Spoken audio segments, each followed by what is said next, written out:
A paz do Senhor, sejam bem-vindos a mais uma leitura da Bíblia.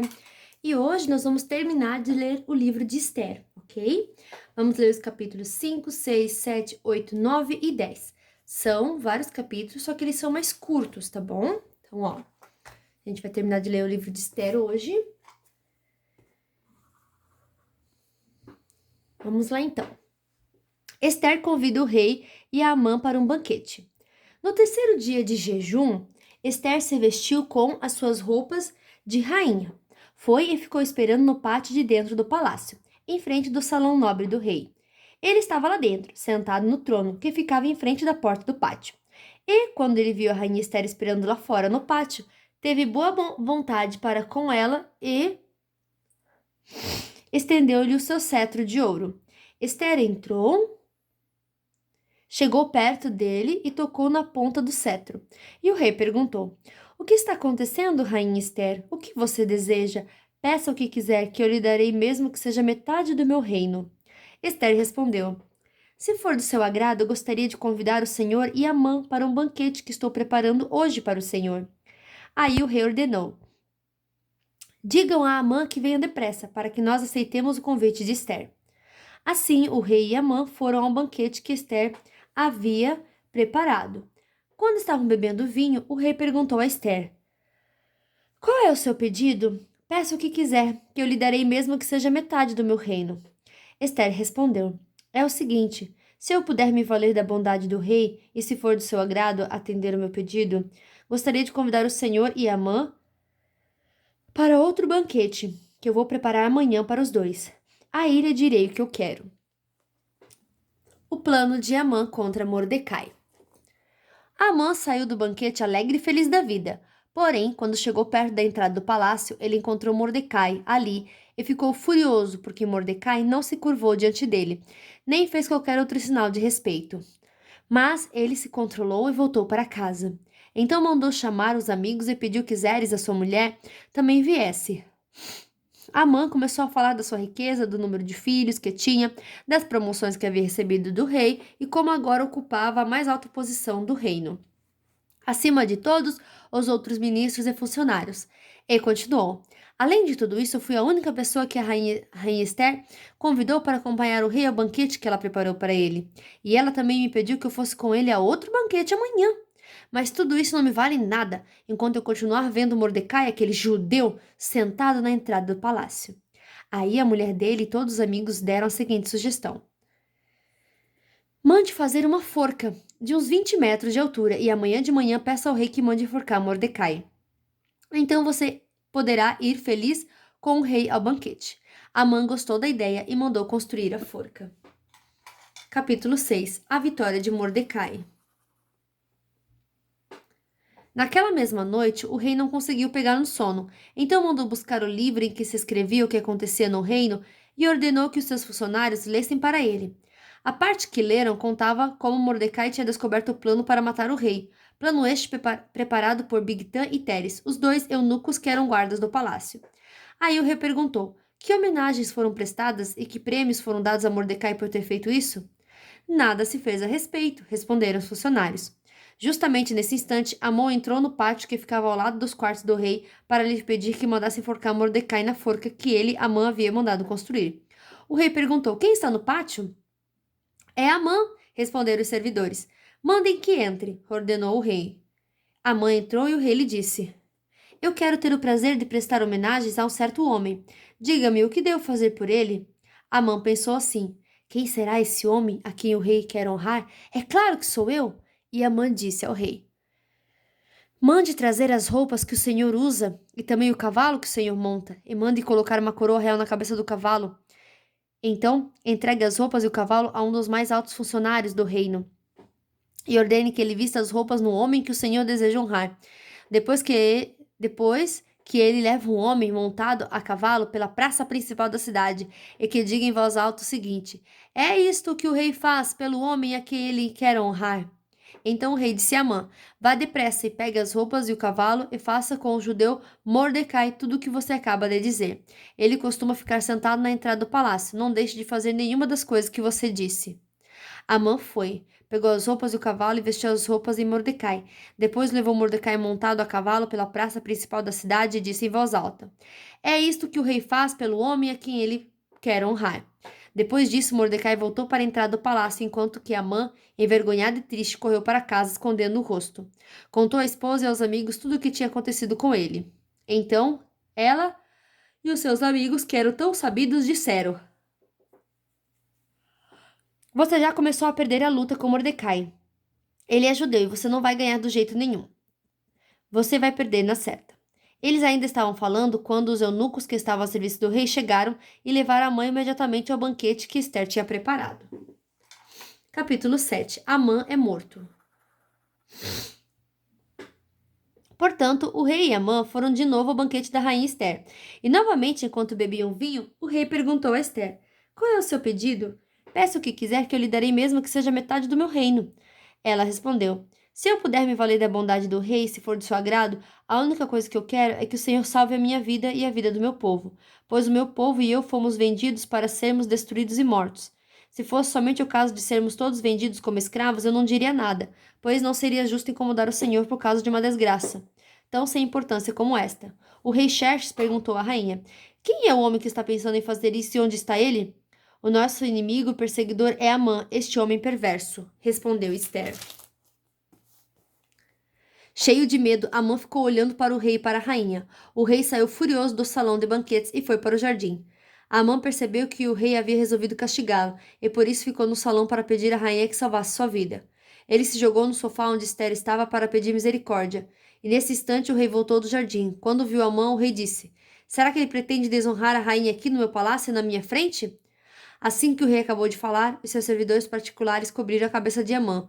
Um deles, chamado Arbona, disse: Perto da casa de Amã há uma forca de uns 20 metros de altura, onde ele mandou construir para enforcar Mordecai, o homem que salvou a vida do Senhor. Enforque Amã nela, ordenou o rei. Então enforcaram Amã na forca que ele tinha construído para enforcar Mordecai. E assim a raiva do rei se acalmou. Capítulo 8. O decreto em favor dos judeus. Naquele mesmo dia, o rei Xerxes deu à rainha Esther a casa e os bens de Amã, o inimigo dos judeus. E Mordecai foi apresentado ao rei, porque Esther contou que Mordecai era seu parente. Então o rei tirou seu anel sinete que ele tinha tomado de Amã e o deu a Mordecai. E Esther nomeou Mordecai como administrador de todos os bens de Amã. Depois Esther se jogou aos pés do rei e, chorando, pediu que anulasse a ordem de Amã, o descendente de Agag, e que não deixasse que o terrível plano de Amã contra os judeus fosse executado. O rei estendeu o cetro de ouro para Esther. Ela se levantou e ficou de pé diante dele. Então disse: Se for do agrado do rei, se eu puder contar com a sua bondade, e se o Senhor achar que o que eu peço está certo, então assina um decreto anulando a ordem de Amã, a ordem que o filho de Amedata e descendente de Agag deu para que no reino inteiro todos os judeus sejam mortos. Pois eu não poderei suportar a destruição do meu povo e a morte dos meus parentes.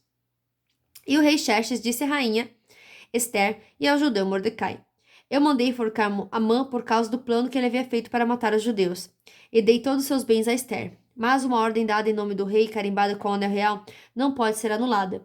Porém, escrevam o que quiserem aos judeus, assinem meu nome e selem as cartas com meu anel. Isso aconteceu no dia 23 do terceiro mês, o mês de Sivan. Mordecai mandou chamar os secretários do rei, editou um decreto aos judeus, aos representantes do rei e aos governadores das províncias e aos chefes dos vários povos em todas as províncias do reino, que eram 127 ao todo e iam desde a Índia até a Etiópia. O decreto foi traduzido para todas as línguas faladas no reino, e cada tradução seguia a escrita usada em cada província. O decreto foi copiado também na língua e na escrita dos judeus.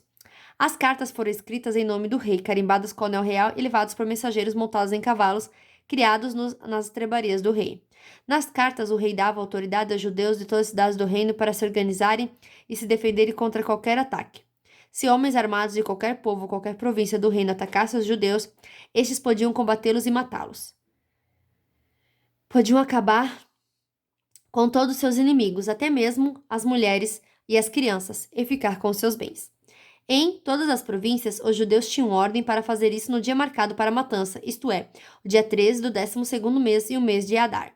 Uma cópia da ordem do rei devia ser publicada como lei e ser lida em público em todas as províncias para que no dia marcado os judeus estivessem prontos para se vingar dos seus inimigos.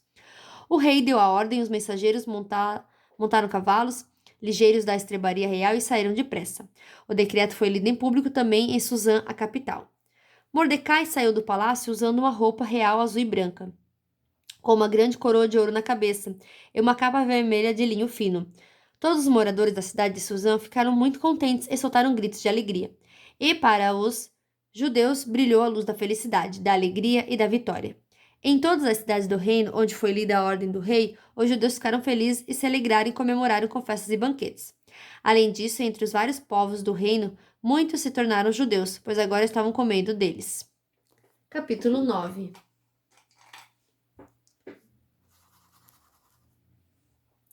Os judeus matam seus inimigos. Chegou o dia 13 do 12º mês, o mês de Adar, o dia em que deveria ser cumprida a ordem do rei.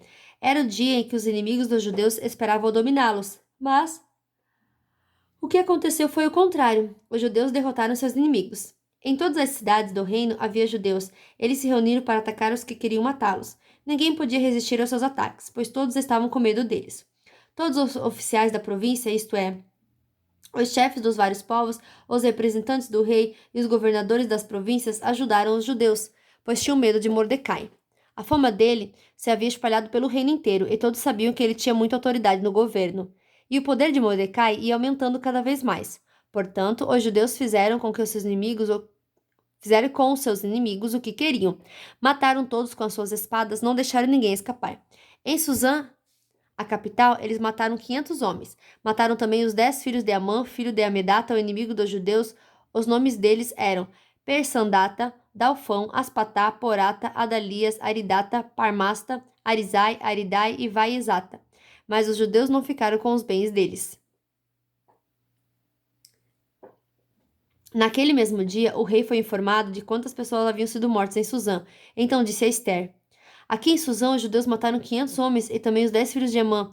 E nas províncias, quantos deles terão matado? O que você quer agora? É só pedir. Se quiser mais alguma coisa, eu lhe darei.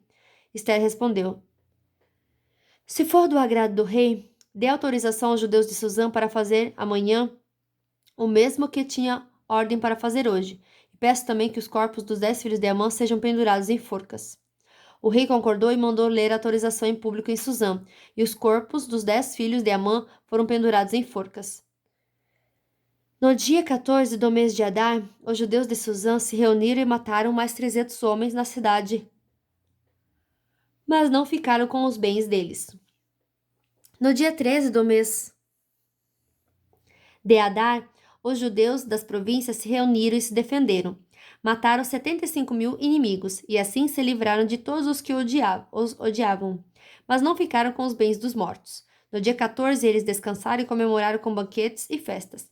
Mas em Suzã, os judeus comemoraram no dia 15 do mês, pois no dia 13 e 14 eles mataram seus inimigos, e só no dia 15 descansaram. É por isso que os judeus que vivem em vilas e povoados comemoram o dia 14 de Adar com banquetes e festas, e mandam comida uns aos outros. A festa de Purim. Mordecai escreveu tudo o que havia acontecido e mandou cartas a todos os judeus que moravam em todas as províncias do reino, tanto aos de perto como aos de longe. Nas cartas ele ordenou que todos os anos eles comemorassem os dias 14 e 15 do mês de Adar, pois foi nesses dias que os judeus se livraram de seus inimigos, e foi neste mês que a tristeza e o luto se transformaram em alegria e festa. Portanto, que dessem banquetes e festas, mandassem comida uns aos outros e distribuíssem presentes aos pobres. Assim, os judeus, de acordo com o que Mordecai tinha escrito, começaram o costume de comemorar esses dias. Amã, filho de Amedata, descendente de Agag, inimigo dos judeus, tinha planejado acabar com eles e tinha mandado tirar a sorte. Chama-se isso de Purim, para resolver em que dia ia matá-los. Mas Ester foi falar com o rei e ele ordenou por escrito que o mal em que Amã havia planejado contra os judeus caísse sobre o próprio Amã. Portanto, enforcaram Amã e os seus filhos. É por isso que esses dias feriados são chamados de Purim, que é o plural da palavra pur. Como resultado da carta de Mordecai e de tudo que os judeus tinham visto das coisas que aconteceram, eles resolveram que eles mesmos ou seus descendentes os que se convertessem ao judaísmo seguiriam o costume de comemorar todos os anos esses 2 dias, conforme Mordecai havia escrito. Ficou resolvido que daí em diante toda a família judaica, em todas as cidades das províncias do reino, comemoraria a festa do Purim, para que os judeus lembrassem sempre do que havia acontecido. Nunca em qualquer época deixariam de comemorar essa festa. A rainha Esther, filha de Abiail, também escreveu uma carta junto com o judeu Mordecai, dando todo o seu apoio à carta que Mordecai já havia escrito a respeito da festa de Purim. Cópias da carta foram mandadas a todos os judeus das 127 províncias do reino, desejando-lhes paz e prosperidade, e confirmando que a festa de Purim devia ser comemorada nos dias marcados. Assim como havia marcado para si mesmos e para os seus descendentes dias de festas e de jejum, eles deveriam seguir essa ordem do judeu, Mordecai e da rainha Esther. A ordem de Esther, confirmando as instruções para a comemoração de Purim, foi escrita num livro. Capítulo 10 e o último capítulo de hoje. A grandeza de Mordecai. O rei Xerxes obrigou os moradores do seu reino, tanto os do litoral como os do interior, a fazerem trabalhos forçados. Todas as grandes e maravilhosas coisas que Xerxes fez e também a história completa de como colocou Mordecai num alto cargo de seu governo, tudo está escrito nos livros da história dos reis da Média e da Pérsia. O judeu Mordecai ocupou a mais alta posição do reino, logo abaixo do rei Xerxes. Mordecai era admirado e estimado por todos os judeus. Ele fez tudo o que pôde pelo bem-estar do seu povo e pelo progresso da sua raça. Fim nossa leitura de hoje. Amanhã iniciamos no livro de Jó. Glória a Deus. Mais um livro finalizado. Que Deus abençoe você, sua família e até amanhã. Tchau!